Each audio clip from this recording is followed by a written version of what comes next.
여러분, 저도 어르신들 방문하는 일 하고 있지 않습니까? 그 서비스를 신청하시는 절반이 대부분 자녀분들이 신청을 하는 거예요. 그러니 어르신 의지와는 상관없이 자손들이 우리 부모님의 누가 방문해 주셔서 안부도 묻고 이렇게 해주시면 좋겠다 해서 신청을 하잖아요. 처음에 제가 한 남자 어르신을 찾아뵀는데 저한테 뭐라고 말씀하시냐면 뭐 하러 왔냐는 거예요. 왜 제가 오면 또 손님 대접하고 귀찮으니까 가라는 겁니다. 집에 오는 게 그냥 귀찮다는 거예요. 그러면은 웃으면서 들어가는데 가라고 나가라고 하면 얼마나 마음이 상합니까? 그래도 여러분, 제가 어떻게 해요? 저는 어쩔 수 없이 일주일에 한 번은 방문을 해야 되는 사람입니다. 어르신 주중에 막 전화 드리고 오지 말라고 막 소리쳐도 그 대문간에서 웃으면서 어르신 이름을 막 부르는 거예요. 한 번 왔다고, 문 좀 열어달라고. 그러면은 복지관에서 나오는 후원 물품도 전달해 드리고, 이렇게 마음의 진심으로 어르신께 다가가면은 어르신들이 이제 평생을 사신 분들이 이제 아는 거예요. 그래도 이 젊은이가 나 위에서 오는 사람이구나. 그러면서 이제 문을 열어주시고 마음을 열어주시거든요. 이제는 막 웃으면서 맞이해 주신다고요. 그런데 그때까지가 얼마나 힘든지를 몰라요. 그런데도 처음 방문했는데 웃으면서 맞아주시는 어르신들도 있습니다. 그러면 얼마나 마음이 따뜻하고 좋은지 모릅니다. 여러분, 사람의 마음이 그렇지 않습니까? 우리가 요한 1서 강해가 끝나고 오늘 요한 2서 말씀을 들어갑니다. 여러분, 근데 요한이 두 번째 편지를 쓰는 이유도 오늘 분명하게 말하거든요. 뭐라고 말하죠? 서로 사랑하자는 것에서 이 편지를 쓴다라는 거예요. 예수님이 우리 사랑하셔서 인간의 몸으로 이 땅에 오셨듯 우리도 사랑하자. 하나님 안에 있는 사람들은 다 사랑하는 사람들입니다. 이게 우리가 계속 듣던 말씀을 한 번 더 언급해 주거든요. 그러면서 예수님의 이 가르침에 머물러 있지 않으면 하나님을 모시고 있지 않은 사람이라고 말하는 거예요. 그리고 뭐라고 말합니까? 오늘 10절과 11절인데요. 이러한 사람들이 오면은 집에 들이지도 말고 인사하지도 말라는 거예요. 인사를 만약에 하면은 그 악한 사람들의 일에 동참하는 일이 된다라는 겁니다. 여러분, 제가 이 말씀을 묵상하는데 이게 요한 사도가 쓴 게 맞나? 이상한 겁니다. 왜냐하면 요한일서 처음부터 지금까지 사랑하라, 사랑하라, 사랑하라 말하지 않았습니까? 심지어 요한이서도 사랑하라로 시작하지 않습니까? 그런데 갑자기 이제는 그 사람들을 집에 들이지도 말고 이제는 인사하지도 말라고까지 이야기를 하는 거예요. 여러분, 최근에 그 전남에서 전봇대 전선을 잘라다가 훔쳐서 팔아넘긴 도둑이 붙잡혔습니다. 여러분, 무슨 훔칠 게 없어가지고 전봇대 전선을 팔아서 훔치나 여러분 생각하실 수도 있는데요. 이분이 훔친 전선 가격이 얼마인 줄 아십니까? 여러분, 8,400만 원이 넘어요. 그런데 여러분, 이 사람이 뭐 하던 사람이었냐면 8년 동안 한국전력협력업체에서 일했던 사람이에요. 그러니 전문가였다라는 거예요. 어디에 전기가 흐르고 어디에 전기가 흐르지 않는지, 또 어떤 전선이 구리인지, 구리를 갖다 팔아야지만 비싸다게 받을 수 있다라는 겁니다. 이걸 다 아는 사람이었던 거예요. 그러니 42번이나 그 전선을 잘라 훔치면서도 단 한 번도 걸리지가 않았어요. 왜요? 인적이 드문 농로까지도 찾아다니면서 그걸 잘라냈기 때문입니다. CCTV도 없는 곳에. 자기가 그 전선을 다 설치를 했으니까 자기가 다 아는 거예요. 그러니 여러분, 아무것도 모르는 사람이 아니라 다 알고 있던 사람이 도둑질을 한 겁니다. 전선을 지키고 그 설치하던 사람이 여러분 그 전선을 잘라다가 갖다 판 거라고요. 여러분, 솔직히 모르는 사람은 저걸 보면서 갖다 판다는 생각조차 할 수 없거든요. 저게 돈이 돼? 이런 생각조차 하지 못한다고요. 전봇대 올라가지도 못해요. 무서워서 거기에다가 그 자르려고 손도 못 댄다고요. 죽을까 봐.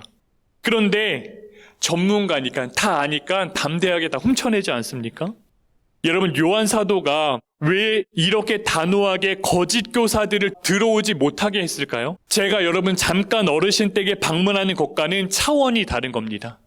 요한 1서와 2서에도 계속 그 이단, 거짓 교사들을 조심하라 조심하라 말하지 않습니까? 그러니 당시 상황을 알아야 하는 거예요. 초대교회는 지금처럼 여러분 우리 송곡초교회처럼 이렇게 교회 건물이 세워져 있던 시대가 아닙니다. 누군가의 집에 모여서 예배드리던 시대예요. 초대교회 여러분 성경을 보면 120명의 성도가 마가의 집 다락방에 모여서 이렇게 기도하다가 성령을 받지 않습니까? 지금처럼 교회 건물이 따로 있던 것이 아니라 마가의 집 다락방 한켠에서 모여서 예배드리하고 기도드렸던 거예요. 그리고 당시에 순회교사라는 사람들이 있었습니다. 이 마을 저 마을 돌아다니면서 복음을 가르쳐주는 사람인 거예요. 예수님의 복음을 알려주는 사람입니다. 그러니 마을을 다닐 때 이들의 거처가 필요하지 않습니까? 어디에 묵어야지요. 그러니 성도의 집에서 먹여주고 재워주고 했던 거예요. 요한 3서에서도 보면은 나그네를 대접하라 이렇게 기록을 해주거든요. 이러한 맥락에서 보면은 당시의 문화가 이랬던 겁니다. 교회 건물이 있던 게 아니라 가정에 모여서 하나님을 예배했고, 그 다음에 그렇게 복음을 가르치는 그런 순회 선교사들이 지나가면은 우리 집에 며칠 묵으면서 하나님의 말씀을 듣곤 했다고요. 그런데 문제는요, 여러분, 이 문화를 이용하는 거짓 교사들이 나타나기 시작한 거예요. 거짓 교사들도 똑같이 순회하면서 돌아다니는 겁니다. 그러니 겉으로 보면은요, 이게 구분이 안 되는 거예요. 왜요? 똑같이 예수님 얘기를 하거든요. 그런데 며칠을 듣고 가만히 들어보면은 조금 다른 이야기 하는 겁니다. 마지막에는 예수님께 처음 들은 복음에서 무언가 더 새로운 게 있다라고 말해주는 거예요. 예수님이 말해준 거 말고 이거 더 있어. 그러니 그렇게 예수님처럼 고지식하게 지금 너희들 로마로부터 핍박받고 그 다음에 사회 공동체로부터 어려움 당하는데 그렇게 힘들게 예수 믿을 필요 없다라고 얘기를 해주는 겁니다. 여러분, 요한 사도가 뭐라고 말합니까?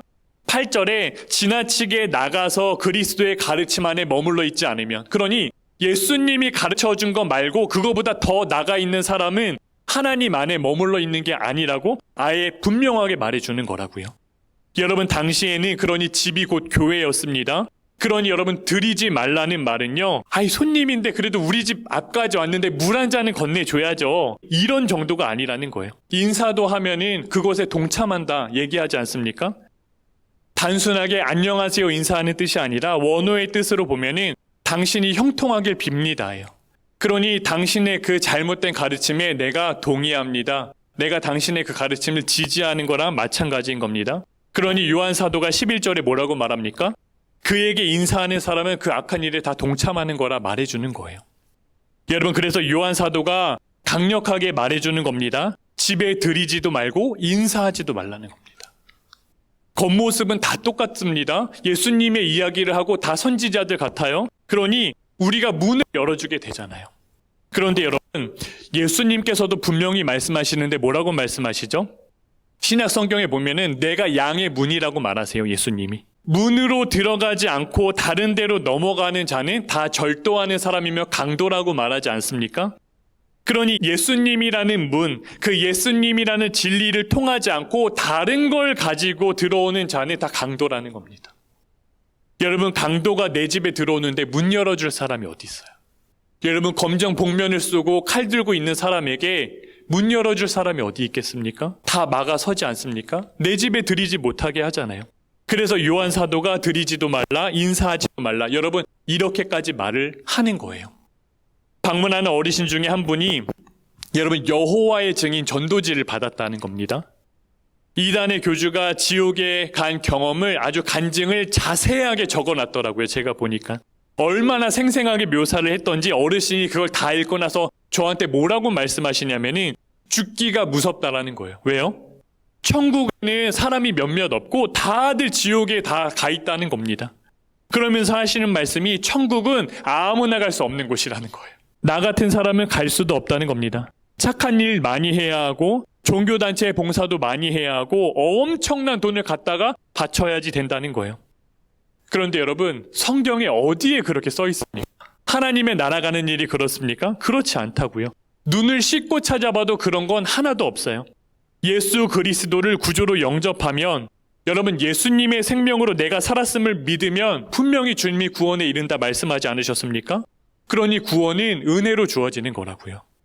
제가 어르신 너무 우울해하시고 답답해하셔가지고 제가 말씀을 드렸어요. 제가 목사라고 말하지는 않고 제가 교회 다니는 사람이라고 말을 하면서 설명을 드렸습니다. 그런데 어르신이 이렇게 말씀하시는 거예요.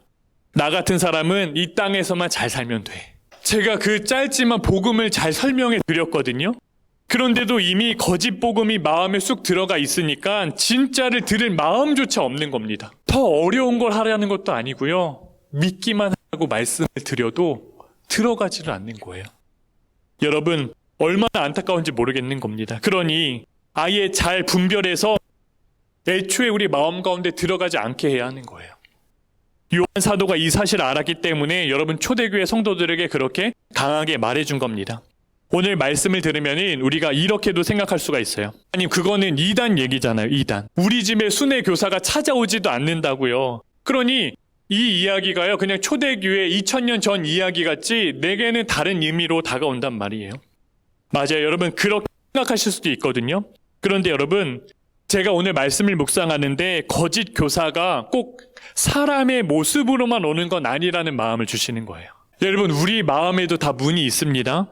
그 문으로 들어오는 것들이 너무너무 많다고요. 겉모습은 다 비슷해요. 들어보면 다 너무 좋게 들리는 겁니다. 그럴듯하게 다 들린다고요. 이 정도면 괜찮지 않을까? 그 거짓 교사들이 말하는 거랑 똑같아요. 아, 그렇게까지 신앙생활 할 필요는 없구나. 그런데 좋아 보입니다. 그러니까 우리도 나도 모르게 문을 열어주게 된다고요. 여러분 우리가 80년대 90년대 그때만 해도 마을 같은데 축제가 열리면은 막 고기 구워 먹고 그랬거든요. 고기 어디다 구워 먹었습니까 우리가? 지붕 뜯어다가 슬레이트 깔아다가 거기다가 우리 삼겹살 구워 먹었다고요. 대학교 축제 때면은 막 남자 학생들이 운동장에다 땅을 길게 파는 겁니다. 거기다가 숯을 놓고 그 위에다가 그 스트레이트 지붕을 딱 덮었습니다. 그리고 불 피우고 거기에다 삼겹살 구우면 왜 그렇게 맛있게 구워지는지 찾아보면 그 영상들이 아직도 남아있어요. 판이 기니까 여러 명이 쭉 앉아있고 기름이 잘 빠져요. 그 골이 있잖아요. 그렇게 믿고 어른들이 다 거기에다 고기 구워 먹었다고요. 그런데 여러분 지금 그렇게 고기 구워 먹는 사람 있습니까? 그거 어떻게 됩니까? 그렇게 먹으면 큰일 납니다 여러분. 왜요? 그 슬레이트 지붕이 뭐예요? 그거 다 성면이에요. 성면. 충남에도 성면 광산이 많았습니다. 아시아 최대 성면 광산이라 불리던 곳이 충남 광천에 있었거든요. 여러분 정지영 씨 가족이 할아버지 때부터 그 성명 광산에서 일을 하신 거예요. 여러분 한 집안에 30명이 그 성명 폐증에 걸리셨고 무려 9명이 다 암으로 돌아가셨다라는 거예요. 한 집안 내 사람들이. 그 정지영 씨가 말씀하시기를 그 당시에는 온 가족이 그 광산에 가서 일을 했는데 다 맨손으로 일하고 마스크도 끼지 않고 보호장구 아무것도 없이 일했다는 겁니다. 여러분 지금은요 성면을 마음대로 철거하지도 못해요. 저희 교회도 건물 철거할 때 2층에 다 그때가 30년 전이니 성면이 다 들어가 있었거든요. 웃돈을 주고 허가를 받고 그래야지만 시청에서 전문가들이 나와서 그것만 딱 철거하는 팀이 있다고요. 과거에는 그랬어요. 30년 전만 해도 학교 천장에도 다 성면으로 된 그 지붕 들어갔고요. 그 다음에 여러분 우리 과학 시간에 알콜 램프 막 실험할 때 그 철망에 흰색 덮여있던 그것도 다 성면입니다. 브레이크 패드도 다 성면으로 만들었고 심지어 방독면까지 성면 그거를 썼다고요. 왜요? 생각해보세요. 값도 기능도 좋아, 단열성도 아주 좋아, 가볍고 안 들어가는 데가 없는 거예요. 왜요? 이거보다 좋은 게 어디 있어요? 이거보다 좋은 게 어디 있어요? 그런데 여러분 성면이 뭡니까? 1급 발암 물질입니다. 이제 이거 다 알지 않았습니까? 이제는 지나가는 애들도 성면이 나쁘다는 거 다 알거든요. 여러분 그러니 성면 광산은 다 문을 닫았습니다. 성면으로 이제는 어떤 제품도 만들지 않아요. 성면이 들어간 제품은 이제 다 철거되었고요. 여러분 돈 들여서 놓은 거 왜 다 철거하고 왜 다 뜯어내는 겁니까? 이제는 알았잖아요. 그거 나쁘다는 거 이제는 정확하게 알았습니다. 그로 인해 사람이 죽는다는 걸 알았는데 어떻게 가만히 그걸 두고 그대로 사용할 수 있겠습니까? 치워야 되는 거예요. 이제 우리의 삶 가운데 들어오면 안 되는 것입니다. 그대로 두면 왜요? 우리의 생명이 다 위협받는 거라고요. 여러분, 요한 사도의 편지는 세상 사람들에게 준 편지가 아닙니다. 예수 모르는 사람들에게 읽으라고 준 편지가 아니에요. 예수 믿는 성도들에게 준 편지입니다. 여러분, 우리의 마음에 들어와 있는 것들도 다 마찬가지라는 거예요. 그러니 여러분, 우리가 돈을 생각하고 자녀들 그 미래와 출세, 승진하는 것, 명예, 우리의 삶 가운데 다 필요합니다. 이러한 것들이 어떻게 들어옵니까? 예수 믿는 우리들에게는요, 예수님의 이름표 달고 들어오는 거예요. 하나님, 내가 그래도 돈이 있어야 하나님의 사역을 하죠. 이거 맞는 말 같지 않아요, 여러분? 하나님, 내가 건강해야 하나님 앞에 봉사하고 헌신하죠. 다 맞는 것처럼 들린단 말이에요. 하나님, 그래도 우리의 자녀가 좀 잘 풀려야지. 우리의 자녀가 좋은 대학교 가고 좋은 직장에 들어가야지. 이거 하나님께 영광되는 거 아닙니까? 다 맞는 소리 같단 말이에요.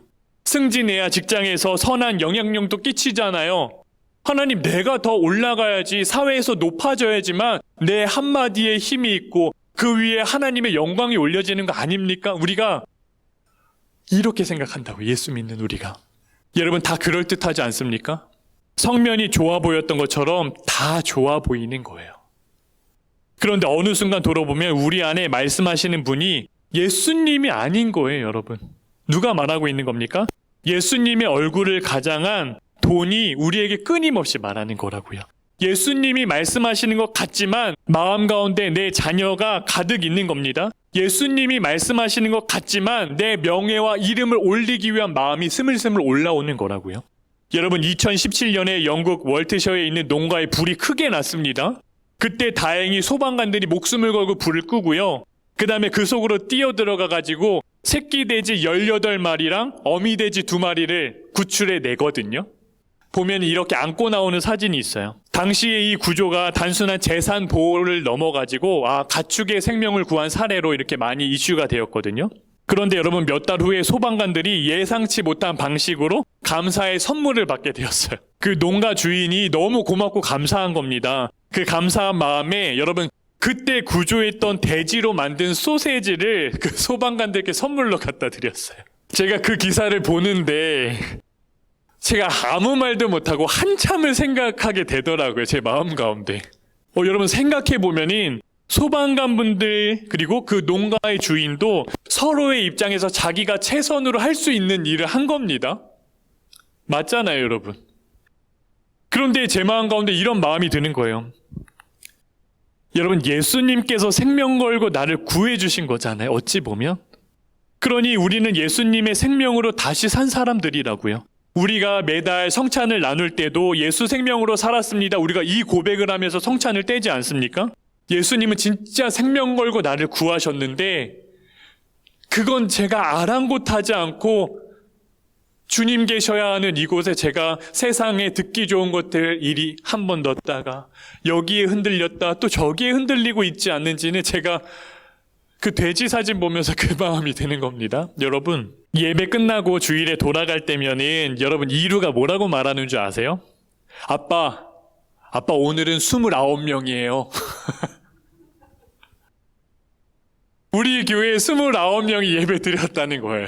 성전을 건축하고 예배드리는 성도님들이 늘어나니 우리 이루가 너무 신기한 겁니다. 또 하루는 뭐라고 하는 줄 아세요? 아빠, 송곡교회에 어린이들이 이렇게 생길 줄은 내가 상상하지도 못했어요. 매주 어린이들과 함께 예배드리니 너무 신기해요. 그리고 형들도 생겼잖아요. 자온이 형도 생겼고 이번에 우리 종우 형이 왔는데 삼촌이라고 불러야 돼요? 형이라고 불러야 돼요? 그러는 거죠. 야, 형이라고 해야지. 형이라고 해야 되는구나. 이루가 송곡교회 보고 있으면 좋은 겁니다, 여러분. 그런데 여러분, 저도 예배 때마다 이 앞에서 성도님들 수를 세는 거예요. 주일에. 오늘 얼마나 오셨지? 사람 수를 세고 있는 제 모습을 생각하는데 제가 깜짝 놀랐습니다, 여러분. 왜냐하면 제가 성전 짓기 전에는 셀 필요가 없었어요. 늘 오시던 우리 장로님 권사님 딱 그분이 다거든요. 그러니 술 셀 필요가 없다고요. 여러분, 당연히 목사로서 누가 오늘 우리 교회에 오셨는지, 누가 처음 오셨는지, 혹은 누가 오시지 않았는지 이렇게 교회가 어떻게 성장하는지 점검해야 하는 게 제 의무이고 책임이긴 합니다. 그런데요, 여러분, 이 마음이 제 안에 전부이면 정말 큰일 난다는 거예요. 여러분, 제가 사람 숫자만 세는 목사라고 한번 생각해 보세요. 여러분은 한 영혼으로 대하는 게 아니라 한 명 한 명으로, 이름도 아니고 숫자 하나로 생긴다고 생각해 보세요. 너무 끔찍하고 두려운 일 아닙니까? 제 마음에 누굴 드리는 겁니까? 여러분, 예수님이 오신 겁니까? 아니죠. 세상 숫자가 제 마음에 다 들어와 있는 거예요. 지금까지 송곡교회와 우리 성도들 그리고 우리 가정 인도하신 분은 누구죠? 두말할 것도 없이 예수님이잖아요. 내가 믿건 믿지 않건 예수님이시잖아요. 그런데 성도 수만 세고 있으면 정말 저 끝나는 겁니다, 목사 인생. 성도가 많으면 자랑이 되고 힘이 되는 거예요, 목사가. 8년간 어딜 가든 제가 막 주님이 하셨다, 우리 송곡교회 간증하면은 막 사람들이 놀라서 막 박수치고 하나님께 영광 올려드렸거든요. 은혜니까. 제가 그렇게 간증하고 고백했는데 이제는 우리 교회 30명 모여요. 여러분, 제가 이러고 다니면은 저란 사람에게는 아무런 소망 없는 겁니다.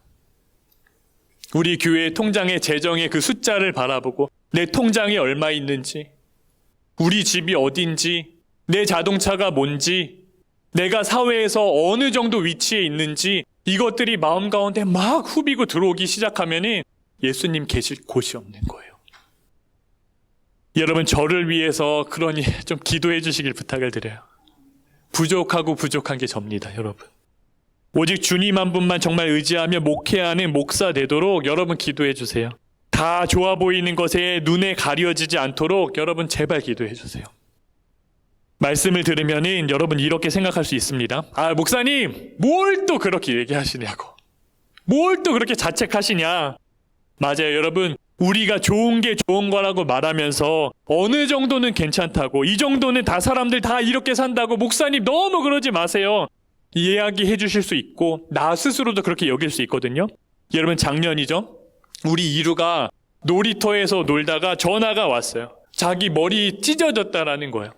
놀라운 마음에 가보니까 막 이렇게 움켜쥐고 있는데 목이랑 뒤랑 옷이랑 피로 다 젖었던 겁니다, 작년에. 제가 119에 전화해가지고 소아응급실에 막 연락을 했는데 그 당시에 의료 파업 때문에 안 받아주는 거예요. 3, 4군데 병원에서 마지막 5번째로 전화한 곳에서 받아준다 해가지고 이루를 데리고 제가 막 달려갔거든요, 차를 타고. 애가 막 머리 깨맨다고 하니까 막 울고불고 하는 겁니다. 선생님, 아파요, 아픈 거예요. 그러니까 손도 안 댔어, 이루야. 그렇게 막 저녁도 못 먹고 힘들게 그거 꼬매고 돌아왔단 말이에요. 늦은 저녁 아내가 이루 고생하고 저도 고생했다고 이렇게 밥을 차려주는데 아내가 뭐라고 말을 하냐면은, 여보 그거 알아요? 오늘 놀이터에서 놀다 애들 다쳤는데 주한이가 말해주는데 그 그네를 바른 방법으로 타는 게 아니라 조금 위험하게 타고 놀았다는 거예요. 이제 주한이가 이실직고를 한 겁니다. 여러분, 제가 어떻게 했을까요? 이루가 저한테 혼이 났습니다. 이루가 오늘 하루 종일 고생하고 안쓰럽잖아요. 그 아이 울고불고 막 그 꼬맬 때도 되게 애썼거든요. 그러면 그냥 좋게 넘어갈 수 있는 일인데 제 마음 가운데 알려줄 건 알려줘야 한다라는 마음이 있는 거예요. 아이 겉모습에 여러분 그냥 제가 안쓰러워가지고 그냥 넘어가 버리면은 또다시 이런 일이 일어나게 되는 겁니다. 여러분, 좋은 게 결코 좋은 게 아닐 수 있다라는 거예요. 아이가 다쳐서 응급실 다녀왔는데 충분히 그냥 넘어갈 수 있잖아요. 밤 9시가 넘었는데요. 그래, 고생했으니까 이루야 넘어가자, 잘 자라. 그런데 이 일이 여러분 나중에 이루에게 어떻게 들어오겠습니까? 그냥 머리 깨지고 마는 정도로 끝나겠습니까? 아니죠. 그냥 인생이 깨지고 무너지는 일들로 다가오면은 여러분 그때 가서는 우리가 어떻게 하시겠습니까? 단호하게 이야기해 주는 게 그러니 맞는 겁니다. 여러분, 요한 사도가 드리지 말라, 인사하지도 말라 이렇게까지 딱 잘라 말하는 것은 이 같은 마음인 거예요. 인정머리 없는 게 아닙니다. 아니, 그렇게 지금까지 사랑하라 그렇게 말해놓고 사랑이 없으면 하나님 안에 있는 것도 아니다, 아주 강력하게 말해놓고 이제 와서 문전박대하고 눈 마주치지도 말고 내 앞에 한 발짝도 들이지 말라고 하는 거는 나를 위한 거예요. 여러분, 요한 사도가 교회를 너무 사랑하고 예수님의 몸된 교회를 너무 사랑하고 예수님이 정말 생명 바쳐 그들을 살려낸 그 성도들 한 영혼 한 영혼, 그들의 가정이 너무너무 귀하기 때문에 요한 사도가 그렇게 말해주는 거라고요. 여러분, 양을 사랑하는 목자가 늑대를 집안에 들이겠습니까? 결코 그렇지 않다라는 거예요. 여러분, 오해하시면 안 됩니다. 당연히 살아가는데 돈 필요하고 건강 너무 중요하죠. 왜냐면 우리가 또 가족들 건강 위해 기도하지 않습니까? 이 마음이 어떻게 잘못된 마음입니까? 문제는 이러한 것들이 어느 순간 내 마음의 완전 중심에 자리하게 된다라는 거예요. 통장 잔고가 줄면 불안해요. 저도 월말이 되면 항상 버릇처럼 열어보게 되더라고요. 어느 정도 남았지?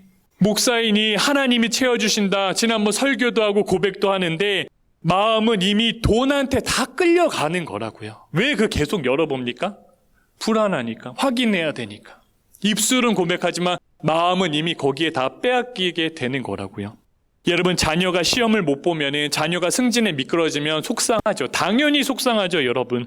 그런데 우리가 항상 기도할 때 주님 손에 맡깁니다. 하나님만 의지합니다. 그렇게 기도하지만 왜 그렇게 무너지고 속쓰린 겁니까? 이미 마음이 성적으로 가득 차 있기 때문에, 내 자녀로 가득 차 있기 때문에 그 마음이 잘 주체가 되지 않는 겁니다. 건강도 마찬가지죠. 직장에서 인정받고 싶은 마음은 어떻습니까? 여러분, 그게 나쁜 거예요? 아니죠. 그런데 그 인정이 내 존재의 전부가 되면 문제가 되는 거예요. 예수님의 자리가 다 빼앗기게 되는 겁니다. 남들만큼 살고 싶은 마음이 여러분 잘못된 마음입니까? 남들 먹이는 만큼, 남들 입는 만큼, 누리는 만큼 누리는 게 잘못된 거예요? 아니죠. 그런데 다른 사람과 내가 비교하는 마음이 나를 지배하기 시작하면은 주님이 그 자리에 계실 수가 없는 거예요. 비교하는 마음으로 가득하기 때문에. 여러분, 다 예수님의 그 이름표 달고 우리에게 다가오는 겁니다. 하나님이 주신 복이니까 이거 하나님이 원하시는 일이잖아. 그러면서 다 들어오는데 어느 날 가만히, 여러분 진짜 가만히 내 마음을 들여다보면은 예수님은 보이지 않고 저 구석에 계시고요. 그 한가운데 있는 건 내 바램, 내 욕심, 내 마음으로 가득 차 있다고요. 여러분, 요한계시록에 이런 말씀이 있습니다. 보라, 내가 문 밖에 서서 두드리노니 누구든지 내 음성을 듣고 문을 열면 내가 그에게로 들어가 그와 더불어 먹고 그는 나와 더불어 먹으리라. 아멘입니다. 여러분, 예수님이 문 밖에서 두드리고 계신 거예요. 우리가 예수님을 믿는다고 하면서 정작 예수님은 내 마음 문 밖에 세워두고 있는 건 아닙니까? 예수님이 두드리고 계신데 안에서는 돈이 있고 걱정이 가득하고 내 자존심이 가득하고 내가 지금까지 내 인생 플랜을 세운 계획이 아주 지금도 나에게 이렇게 해라 저렇게 해라 계속 떠들어대고 있는 거예요. 그러니 주님께서 내 마음 앞에서 계속 문을 두드려도 우리가 들리지도 않는 겁니다. 열어드릴 수가 없는 거예요. 여러분, 이 시간에 그러니 정말로 내 마음에 자리하고 있는 것 위에 이제는 예수 그리스도 이름으로 우리가 선포하시는 겁니다. 내 자리가 아니야. 거기 주님의 자리야. 예수의 이름으로 명하노니 나가. 선포하시는 거야. 거울 보고 예수의 이름으로 명하노니 그 마음 안에 있는 거 나가. 주의 자리야. 그리고 주의 음성을 듣고 오로지 우리가 여러분 주님께만 우리의 마음을 열어드리는 저와 여러분 되기를 주의 이름으로 축복을 드립니다. 여러분, 지금도 여전히 우리의 마음 문 앞에 서서 기다리시는 주님을 만나게 될 거예요. 여러분, 내 마음에 아무나 드릴 수 없는 겁니다. 내 마음의 주인은 오직 예수 그리스도 딱 한 분이셔야만 하는 거예요. 바라기는 내 마음 문을 잘 지키고 정말 예수님 한 분만 모시고 살아가는 저와 여러분들 되시기를 주의 이름으로 축복을 드립니다.